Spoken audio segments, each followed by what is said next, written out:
Good morning, great people. Happy Monday. If you are listening to this live or if you come back and listen to this live, you are blessed. That means you have another 24 hours to thrive. You have another 24 hours to be successful. You have another 24 hours to make it right. You have another 24 hours to do it all over again. Yesterday was the past, last week. That is your past. The only thing that you can do today is to look forward and move forward. So, Monday, I know Sunday is the first day of the week, but Mondays are your start. Mondays are the start of your work week. Um, they're the start of your week. Monday is the start of your week for you to accomplish, for you to reset, for you to set your goals for the week and figure out what it is that you need to accomplish this week. We all have goals, small goals, short term goals, and long term goals. So we set our goals at the beginning of the week. And on Fridays, which are my favorite day of the week, we reflect back to the goals that we have met and things that we have achieved for the week. This is a new channel. So if you are listening to this live or if you come upon this live, I ask that you support this channel, excuse me, that you support this channel and subscribe to this channel. This is my network channel. I am building my network. That is Diamond Perry Network, DPN. We will have an app between the end of the year and the beginning of 2027.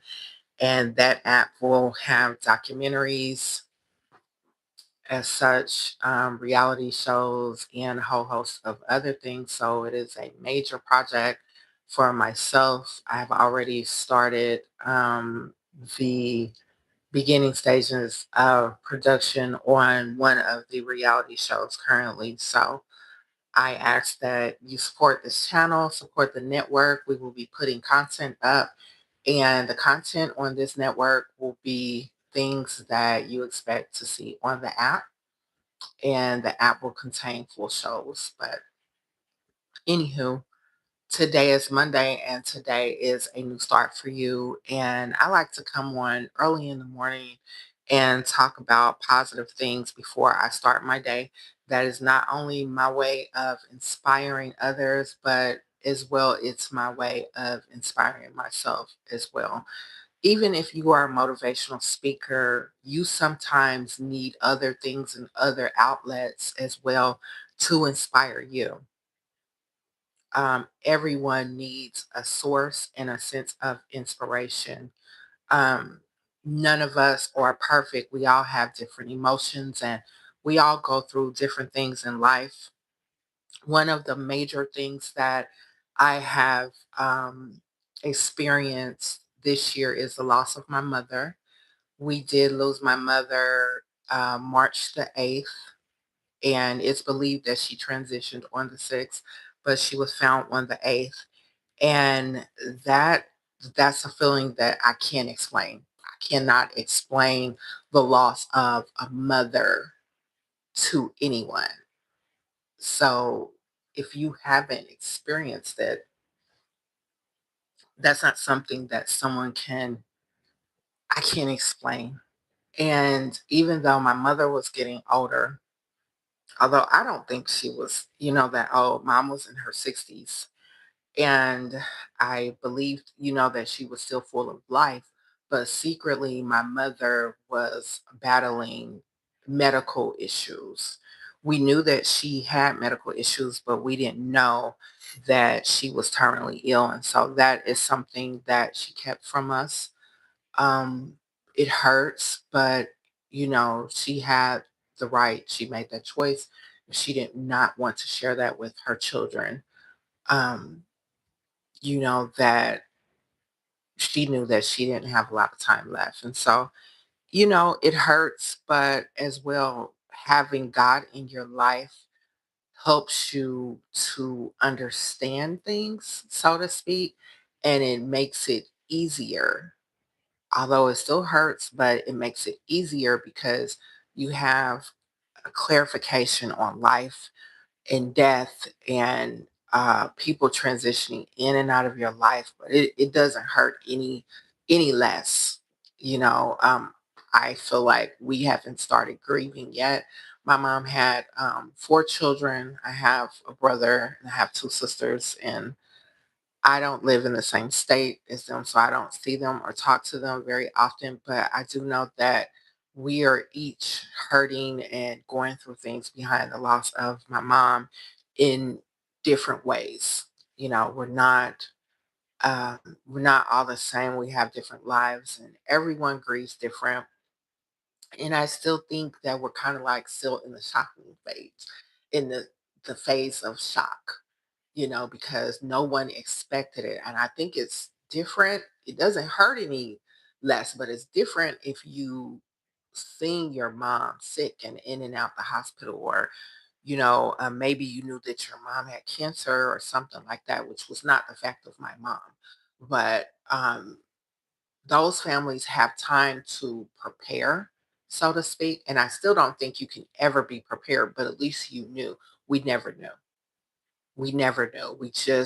We knew that she had a few basic health issues, and it was not anything terminal that we knew of, but she did know, and so it was just a shock. It was a shock. I was actually recording um, one of my shows, one of my podcasts, right before I got the news. And I was taking a nature walk and, you know, just floating through life. And then I got the news that my mom was deceased. And so the first thing that I began to go through and replay in my mind was all of the times that I did not get to see my mom, all of the times that I didn't visit my mother. I even replayed, you know, the fact that I left the state and that I moved out of state, because you just you just don't think, like, you don't think your parents are going anywhere. We know that they're going to leave. We know that they're getting older. We know that they go through health issues, you know, because they're getting older, but you just don't think they're going to go anywhere. You just really think they're going to outlive you.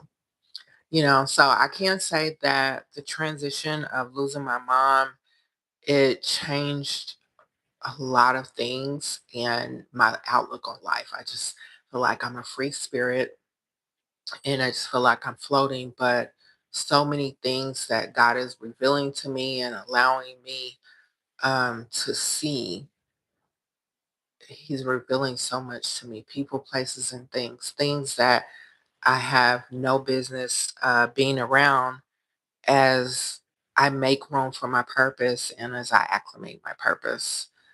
Um, Even me going back home is not, it's not suitable for me right now. It's not suitable for my life. So I did go back home and I did, you know, visit my mom's grave recently. And I think me going back home continuously is not something that I'm going to do, because right now, as I walk into my next chapter in my life, you know, have you ever heard the saying, once you start doing something new in your life, especially the field that I'm in, the entertainment industry, and things that I'm doing with my music and my TV career, as I grow, I've already outgrown my hometown. And so you have to go somewhere else to establish the new identity that God is giving you. You have to leave. And I find that every time I go back, so to speak, people from my past try to poison me. And when I say poison, I just mean the fact of attempting to interrupt my purpose by reminding me of my past. I'm not saying that I have a bad past, but it's who I was I wasn't a bad person, but I'm just saying who I was before I began to walk in purpose. And I actually had a conversation with someone from my past. It was an ex from back home, and he's seen pictures of me. He's seen pictures of my show, and he said, "Oh, I know you like the fame and everything, but," he said, "I don't like that." And he said, "I want the old you back." And he even proceeded to call me by my government name. And he said, "I want the old you back." He said, "I want to see a picture of you with your hair messy or something. I want the real you." And I was so highly offended because this is the real me. But the thing is, you have to realize, and at that moment, that was God, okay, allowing me to see that I have so far outgrown this person. And that's not something that I didn't know, but I've outgrown this person by so far that I can't look back. Even if I wanted to, I can't. I can't conversate with this person. I cannot befriend this person. You have to leave the past in the past. You have to leave the past alone. Even if it seems simple and it seems like, hey, well, I'm not saying to hate those people, but you can't be their friends. You cannot go back to your past and expect for things to be okay. And I've noticed for the past 3 times that I've gone back home, something negative has happened to me. And so there won't be a fourth time. The third time is a charm. Okay. I don't need for God to whoop me, you know. There's no way. No one from my past accepts who I am today. And for me to continue to go back and continue to have friendships and relationships with these people, excuse me, would be me watering myself down. I can't do that. It feels crazy um, to make yourself smaller or attempt to make yourself smaller so that you could fit into these old circles. I have even gone back home around people that were from my past and people that are close to me, and I've heard them talking about me or trying to, crack a joke or make fun of me because I'm different. So that sticks out. So I stick out because it's like what you're doing, looks delusional to the next individual. It doesn't look real. It looks delusional to them. It looks delusional. And it almost has to be, you almost have to look delusional in order to believe that you will fully achieve this purpose. But you absolutely cannot allow people to water you down, and you can't surround yourself in places where you're not welcome, so to speak. You don't fit in, so to speak. You're in the wrong place. And when you are in the wrong place, people make you feel like something is wrong with you, or they treat you like something is wrong with you. The reason that they're doing this is because you have outgrown these people. They don't understand who you are because they don't have the capacity. They don't have the capacity to accept you. They can't unsee the old version of you, and they won't. I changed my name, and someone told me I refuse to call you by the name that you changed. And this is what I've known you as, and this is what I'm going to call you, and proceeded to argue with me. I'm not doing that. I'm not going to argue with anyone about who I am and who I have become. I'm not doing that. I'm not going to do that. If you can't accept me for who I am and who God has made me to be, hey, we have nothing to talk about. There's absolutely nothing for us to talk about. It's nothing for us to say. It's nothing further. Be careful about surrounding yourselves in the wrong environments with the wrong people.